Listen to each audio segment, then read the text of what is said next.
working visit. Magpapacheck up ka lang, walang niya ka. Lulukohin, bubudulin mo na naman ang sambayan ng Pilipino kung hindi nyo unay tatanong mga kababayan. Nagtungo ng Estados Unidos tong payatot na to. Walang niya ka, dami nating problema sa Pilipinas, iniisip mo galaan. Ha? Isipin nyo na lang ho mga kababayan, nagkakagulo sa Middle East, di natin malaman kung paano natin na maiuuwi ang ating mga OFW, tumataas ang presyo ng mga pangunahing bilihin, presyo ng mga pamproduktong petrolyo, di ba? Tapos maiisip mo, working visit. Anak ng Petro ang garapata. Ito, ganito na lang. Tanungin na lang ho natin ang ating mga kababayan dito sa PH Update. Alin ho ba mas papaniwalaan nyo? Working visit ang pagpunta niya dyan sa Estados Unidos? Talagang para ika nga makipagpulong sa mga leader sa iba't ibang bansa dyan sa Estados Unidos? O magpapacheck up siya dahil ika nga bumabantot na mga bituka niya? I-comment nyo sa baba, alin ang mas papaniwalaan nyo? Pambihirang yan, working visit. Siguro magse-second opinion. Magtatanong-tanong sa mga eksperto sa Estados Unidos. Siguro di tayo sigurado kumbaga. Paano ba naman ho kasi mga kababayan? Kahit ano pang ika nga, kahit naplano pa yan matagal ng panahon, di ba? Yung pagpaplano niyan, ika nga, buwan na binilang. Wala pa yung problema dyan sa gitnang silangan, nakaschedule na yung pagbisita mo na yan. Naalala nyo ho mga kababayan, noong itong si dating Pangulong Rodrigo Duterte, kikitain niya itong si Vladimir Putin. Naalala nyo yun? Sumiklab ang Marawi, anong ginawa ni Tatay Digong? Hindi niya na ho tinapos yung kanyang state visit sa Russia. Ura-ura daw umuwi siya dahil nagkakagulo eh. Ika nga pagka hindi siya, kailangan siya, commander-in-chief ka eh. Anak na to ka, commander-in-chief ka ngayon nagkakagulo dito. Hindi natin malaman paano natin uuwi mga OFW tapos yung mga pangunahing bilihin ay nagliliparan ng presyo. Ikaw pupunta ka Amerika, mag-working visit ka? Dalawang bagay lang yan. Pag pinaniwalaan nyo yung mama na yan, ibig sabihin nasa ilalim pa rin kayo ng pambubudol nitong magnanakaw na to. Pero bago ulit nang yan sa like at sa subscribe, masaya na ho tayo dyan at sa mga gusto sumali sa ating community, yung join button, andyan lang ho sa baba. Bigla lang ho tayong ika nga, nang pantigantingan natin eh. Noong narinig natin na habang nagkukumahog ang sambayan ng Pilipino, itong mama na to, naisipan pang gumala, pumunta ng Estados Unidos, working visit daw. Anak ng Petro. Ito, panoorin natin ang pinaka-latest na. Ito yung speech bago siya mag-working visit dyan sa dyan sa Estados Unidos. Pambihirang work. Sabihin mo, magpapacheck up ka. Kasi base sa aming nakikita, nangayayat ka na. At yung pagpayat mo, Brad, bagsak. Huling pagpunta mo sa Estados Unidos, ang taba-taba mo pa. Ngayon wala, lupay-pay ang katawan mo. Anong gagawin mo doon? Tigilan mo kasi kakapulburon lang niya ka. Di ka ba nagsasawa? Pambihirang yan. Bago natin puntahan pala itong si Bangag. Paalalahanan ko lang ang ating mga kasama dito sa PH Update. Baka nakalimutan na nila itong video na to ni Luistro. Dahil ni Speaker, ito pakinggan natin. Whatever you are witnessing right now ay hindi po mangyayari without the leadership of the best ever Speaker of the Congress of the Philippines. At ito po ang palagi kong sinasabi sa inyo kung bakit bumabagyo at bumabaha ng biyaya sa 2nd District. It is because of our dear Speaker. So once again, let me state my lines. Kaya may AX dahil ni Speaker. Dahil ni Speaker. Kaya may akap dahil ni Speaker. Dahil ni Speaker. Kaya may tupad dahil tupad. ni Speaker. Dahil ni Speaker. Pero noong nagkabistuhan, dahil may insertion, hindi dahil ni Speaker. Ganon? Lungyong yan, ayawan na. Babay na, alis na ho ako ha. Nung nagkabistuhan na mayroong maliit hindi dahil ni Speaker. Di ba? Nung nagkabistuhan na mayroong kickback, hindi dahil ni Speaker. Pambihira nga, di ba? Ang labo. Akap, tupad, AX. Di ba? Dahil ni Speaker. Nung nagkaroon ng kickback sa pondo, walang kinalaman si Speaker. Kaya may mga barangay road dahil ni Speaker. Naloko na, yung barangay road pa dahil ni Speaker. Pero, kaya merong kickback, hindi dahil ni Speaker. Ganon. Kapal na mukha mo, Jinke.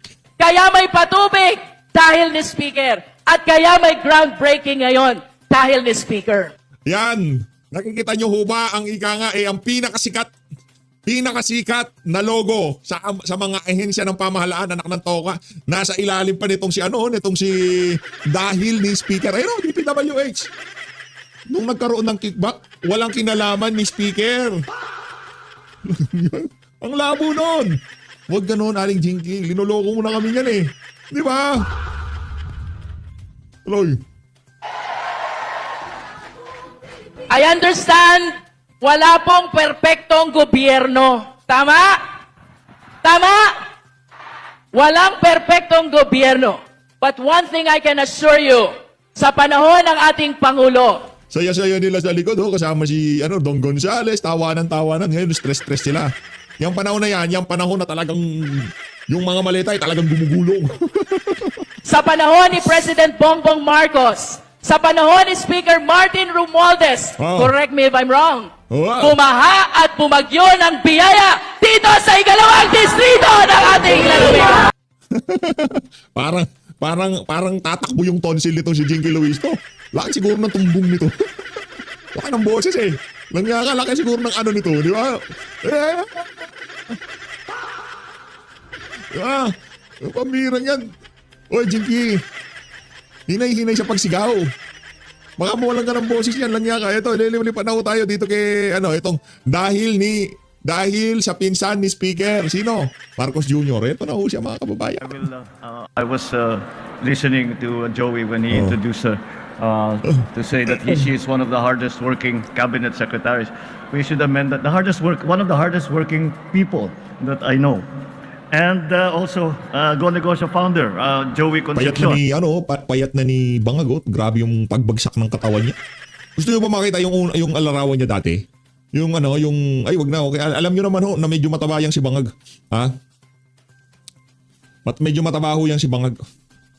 Another one of the hardest working people that I've ever met. And he is such an inspiration. Dahil kami sa trabahong ito, matagal na rin namin ginagawa ito na pinopromote natin mga MSMEs. But Joey has been doing this for decades. And it is clearly a labor of love for him. And we should be very grateful to have champions for MSMEs like Joey. The Pasay City Mayor, Mayor Emmy Calixto Rubiano, my fellow workers in government, our partners in the private sector, distinguished guests, ladies and gentlemen, magandang umaga sa inyong lahat. Masaya akong na makasama kayo ngayong araw upang ilunsad ang trabaho at negosyo.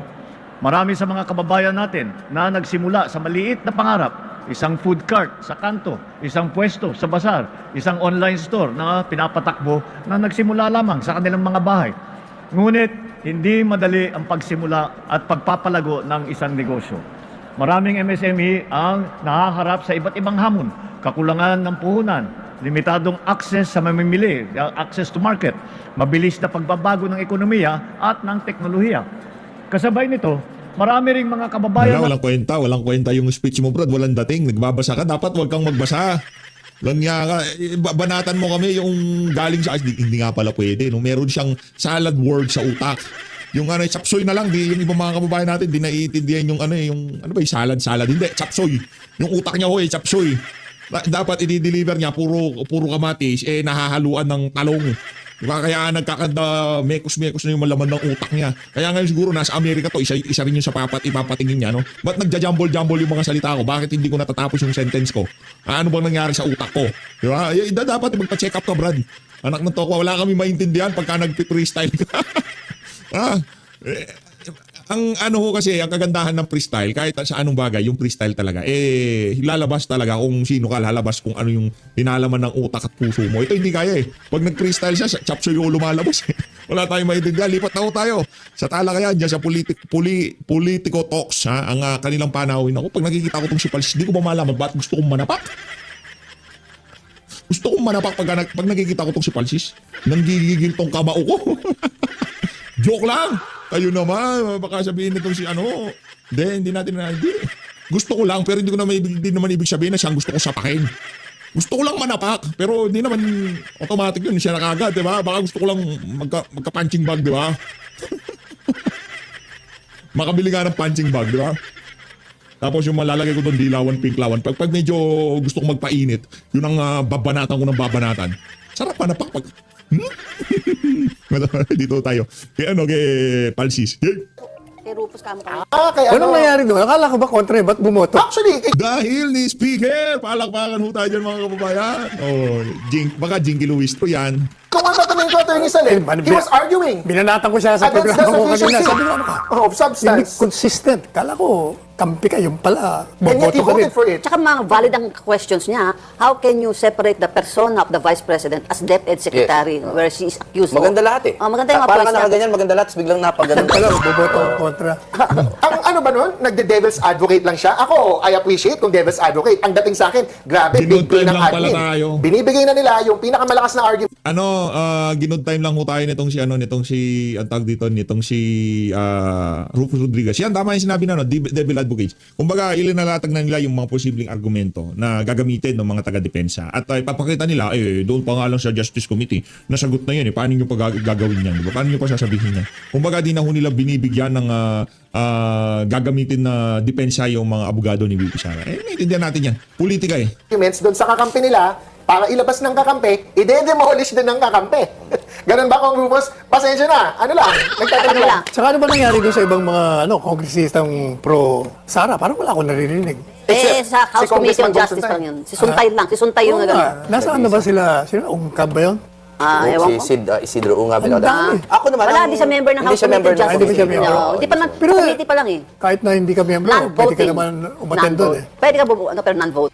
Mag-participate. Manggugulo ka, pwede ka manggulo, di ba? Wala, hindi niya rin yung ginawa. Ang DDS congressman nag-participate, Kong Nazal. Wala si Yes. Kong Ungab.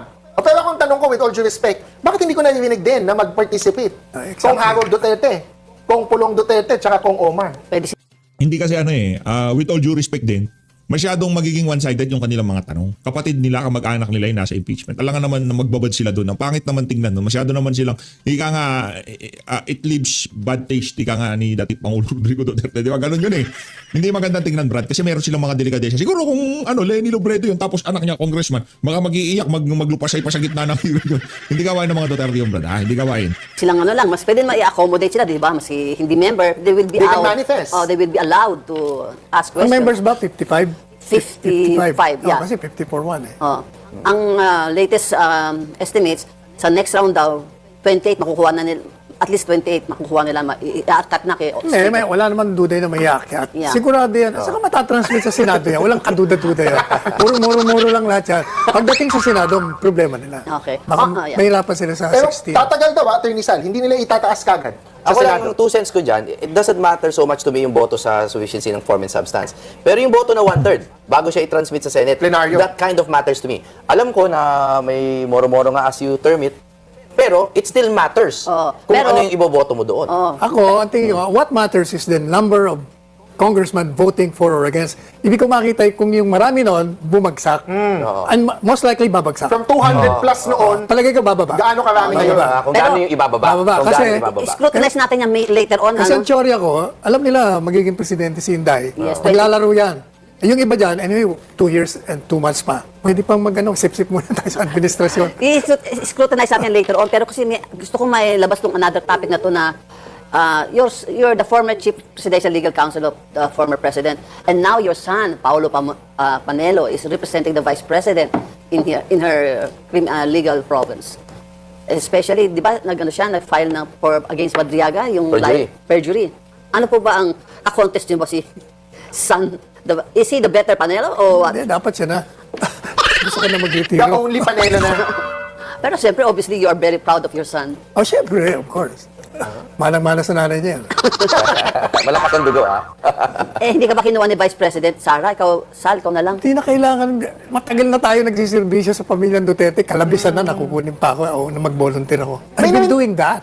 May narinig akong chismis, Attorney Sal. May mga nagsasabi sa DDS, sa mga pro-Duterte camp, merong mga tao or supporters na kay Tatay Digong lang.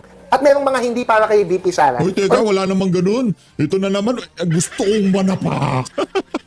Huwag ganon. Yan ang problema sa inyo. Puro kayo kapunan. Brad, walang ganon. Duterte supporter, automatic VP Sara yan.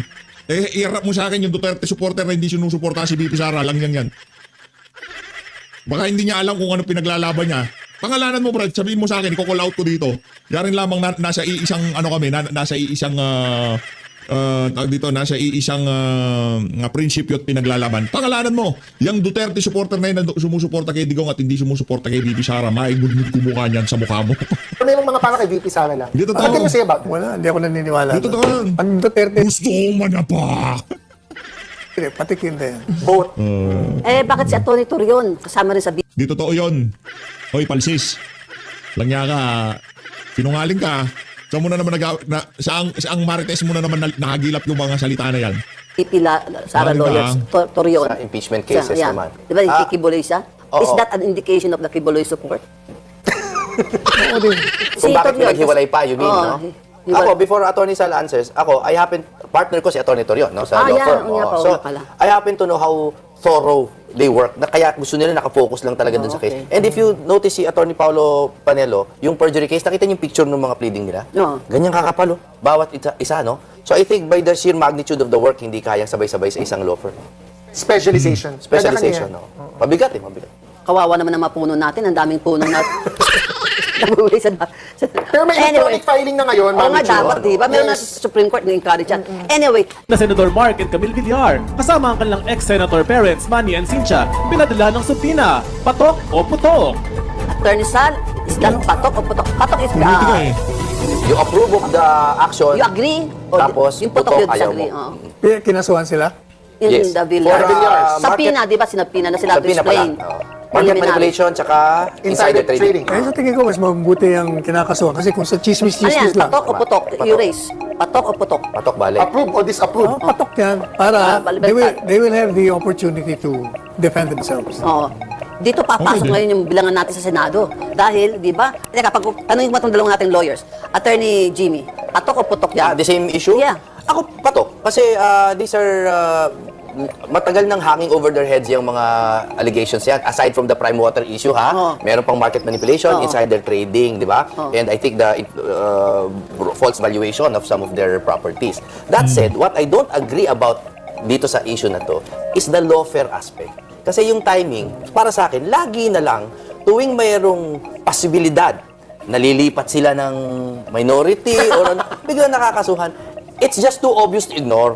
So- And I really don't like lawfare. Even if we do it, I don't like it. Patok pa rin sa'yo, hindi yung legal ground. Patok in the sense na they claim naman na malakas ang kanilang ebidensya that all of their valuations have substantial basis. O di mabuti. Attorney Patunayan. Jess, what do you think? Well, ako, patok na patok, Mami Chu. Kasi may SEC administrative decision na before these criminal cases, no, that found that the valuation was improper if not fraudulent because yung Araulio Punong Bayan na auditor, no, they did not allow itong 1 trillion peso valuation to go through. Grabe yan. Grabe talaga yung market manipulation dyan. So, they should be held accountable for that. Regardless of the politics in the Senate, majority, minority, kung meron kang sangkot in anything, dapat managot. Since the impeachment trial is a numbers game as we are already going to that direction, sa tingin niyo mo, Attorney Sal, hindi to simpleng legal process o merong deeper political dynamics behind this? Talagang politika. Dahil yung grounds, wala naman eh. Groundless nga yung, yung basis nila ng impeachment eh. Pero yung, I mean yung sa Villar's, para ba siyang kasi sinasabi nga ni Attorney Jimmy, he sent something na may political dynamics sa... Lawfare. Oo. Lawfare. Yun Using the Ang law. kapansin-pansin, basta ikaw eh, kumampi kay Duterte o hindi ka kay BBM, palaging tutugisin ka nito. And to think na Villar's are seen to be siding with the, Duterte, di ba? Yung nga sabi ni Attorney Jimmy, nasa sense na ganun. Lawfare ang baga warfare ito, lawfare. Yes. You don't say, you do agree with Attorney Jimmy. Yes, basta kalabang ka ng administrasyon. Ikaw, That's Watch it for out. you, no? Ganun lang kasi. Attorney Jess. Sa akin yung timeline will show na parang hindi eh. Kasi before the May 2025 elections, in-hold accountable na yung mga Villar for the bulok na tubig ng prime water eh. Yung bulok na service ng prime water. Tapos yung Villar land na valuation, inaano na yun ng SEC before the May 2025 elections. So, before the impeachment cases were quote-unquote blowing up against VP Sara, meron ng mga kaso. So, ito lang is a continuation. Okay. Mabalik na tayo sa sinasabi ni Attorney Sal kanina, yung sa numbers game nga sa mga senador. Paano yan? Pag yung dalawang Villar, tapos si Senator Bato is missing in action, si mga minority bloc na Senator Joel Villanueva and Senator Chis Escudero medyo tagilid sa mga legal challenges. What do you think, Attorney Sal, na talagang sa Senate, di dapat makarating sa Senate ang impeachment trial ni VP Sara? Makakarating yun. Walang Okay. kaduda-duda. Pero given that numbers game, sabi mo nga, Will they get the 16 is your question. 2/3. Yan ang problema nila doon pagdating sa 16. Kasi maglalaro na yung mga senador dyan eh. Titingnan na nila. I'm sure alam nila na si Inday Sara, pag tumakbo, mananalo. Kaya maglalaro sila. Yung magbabaliktad. In fact, ang tingin ko dyan eh, next year, marami nang babaliktad. 1 year before election. Pero sa House, di ba nakikita? Kasi may... Hindi, sa house din. Oo. Sa mga house. Sino ba yung Mabilis last na dyan. guest natin? Sinabi niya, medyo binabaan niya. Hindi na, from 252 originally nag-endorse nung na-set aside ng Supreme Court. 1/3 na lang inaay nila. Si Kong Benny, Oo, Abante. 1/3 na lang inaay nila. At least 105 Oo, daw. yeah. Bumaba na. Oo. Bababa pa yun. Bababa pa, oo. So, doon sa House pa lang, patay na. Hindi na aakyat yan sa Senate. Pero makakakin sa Senado, tingin ko. Nakakita ko rin. Okay. Any rejoinder? I think more than majority, not just 1/3, sa lower house. Ngayon, sa Senado, I agree, dehado. Pero ang 2028, malayo pa yan eh. Before looking at 2028, ang titingnan ng mga senador ay yung ebidensya. And yung public backlash or yung public reception sa ebidensya. If the evidence is strong, the senators will move. Okay. Ako may bold prediction, Mami Chu. Ano? Ito, kontra sa kanila. Oh, what? Ako lang nag-iisang nagsasabi na malaki ang chance na hindi man lang sila maka-1/3. Para sa akin. Ayun. Para sa akin At lang. least, Hindi, at least may pustahan tayo. Naiiba. Hindi, kasi may mga nababalitaan din ako na the big players have backed out. Okay. And UP, as a yun naman, political that's party. already on record. Conscious sila, vote, di ba? Conscious vote na sila. Oo. Ang concern ko lang doon, Mami Chu, 54 na ang bumoto sa sufficiency of substance. Oh. Most likely, they will vote in the plenary too. Oh. So, kailangan mo na lang bunuin is 51 or 50. Marami-rami pa yun, Brad. Marami-rami pa yung 51 dyan. Yung iba dyan, yung 51 na yun, hindi susugal yun. Diba? Pag ganayin mo yung ano mo. Joke lang yun. Pagka sinasabi ko natin yan, huwag yung masyado seryoso eh. Si Francis masyadong sensitive yan, baka mang kaso yan, diba? Joke lang yun. Ayun naman, oh. Hindi tayo mag-ano.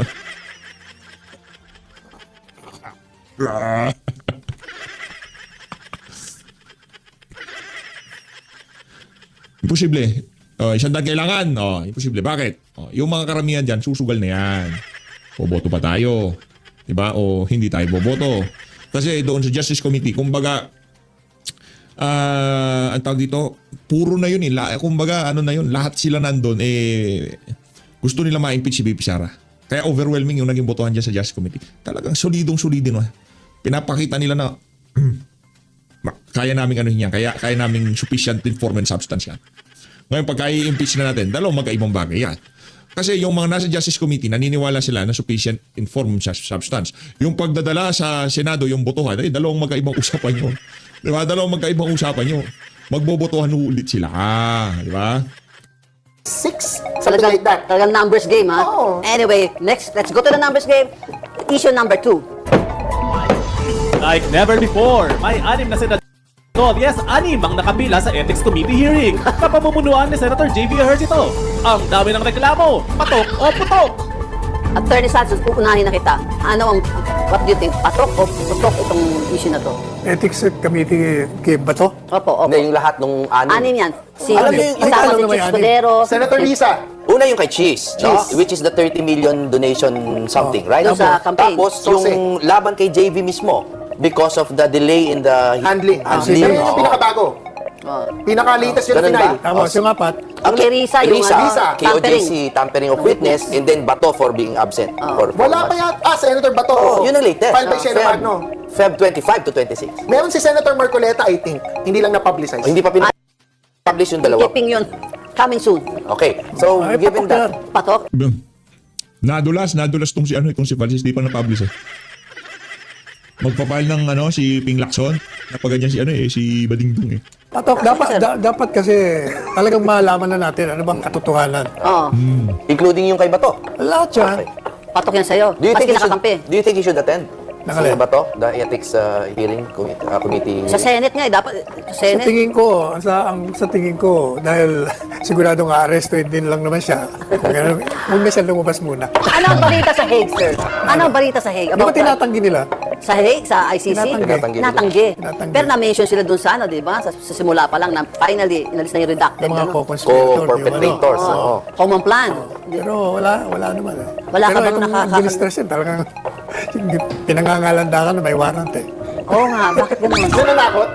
Attorney Chini, what do you think? Is this patok o putok? Bato. Kasi I think I'm glad it's in the hands of JB una sa lahat. Kasi for me, he's one of the good one nga. No? No, but aside from that, no, kidding aside, The good one mag-chicks gano'n. Hindi, tanong lang naman, di ko sinasabi nag-chick siya. The good one mag-chicks gano'n. Yan si Senator JB. Nag-chicks ba yan si Senator JB? The good one mag-chicks. DH ha, maganda yung ginagawa mo na yan. Kung ano-ano na yung inaano mo kay Senator JB. Naano ka ba ni Senator JB? Best friend niya si Boying eh. Di ba may programa pa sila sa DZRH, no? Pagka ikaw kaibigan mo si Boying, anak ng toka, may malaki problema mo sa buhay. May neutrality naman siyang dinisplay over the years. No? Let's give credit. No one is perfectly neutral. No? yeah. So, at least ma-handle, except yung sarili niyang kaso siguro, hindi niya ma-handle yun. That said, I'm also curious, lalo na, magkaiba tayong kulay, no? Ako yung sa RISA issue, gusto kong malaman yun because the witness tampering was a very key issue at the time of the, Pero hindi ko matanda ko na-dismiss yan o, di ba ng lower court, parang na-dismiss yata. pero kasi dating sa ethics, iba naman yung kanilang mga Hindi quantum legal. o iba eh. Hindi siya legal. Ikaw, Attorney Jess. Akin patok din. Patok because of course, each ethics case has to be dealt with by each senator. Sa Senator Risa naman, I think ma-acquit yan or madidismiss because meron siyang cyber libel case na the lower court found there was probable cause or issued a warrant of arrest against this Michael Morillo, if I'm not mistaken, yung nag-accuse sa kanya ng parang witness tampering or bribery. Yung Senator Marcoleta, yung SOSE, ni Senator Cheese, Senator Bato, no work with pay. Yan! Dapat talaga yan masagot kasi ang ordinaryong manggagawa, Yan. no work, no pay. Unfair yung sitwasyon ni Senator Bato. Itatanong ko dito, Teka lang, yung sweldo niya, oo, pero sige, sangayon na tayo doon. Pero dapat lahat, pati mga congressman, no work, no pay. Pag hindi nagpakita itong si Martin Romualdez, ba't galit ka lang kay Senator Bato? Inano ka ba niya? Ha? Nagka-chat mo ba si Mean Los Baños sa Palsis? Kayo pansin ko lang, gigil na gigil kayo kay Senator Bato. Ha? Ano bang ginawa sa inyo ng mama? Pagkas yung mga congressman, isang dekada nang di pumapasok, okay lang sa inyo. Hindi nyo rin-erase ang issue na yan ng no work, no pay. Pero dito kay Senator Bato de la Rosa, gigil na gigil kayo. Dapat magpakaparehas naman kayo. Kung itong si Senator Bato, no work, no pay dahil hindi pumapasok, dapat yung mga congressman na nagpapaalam sa mga asawa nila na papasok sa plenaryo, ngayon pala, pupuntahan lang yung mga kabit nila, di naman papasok. Dapat pati yung mga yun, no work, no pay din. Unfair talaga to si Palis. Gusto kong manapak.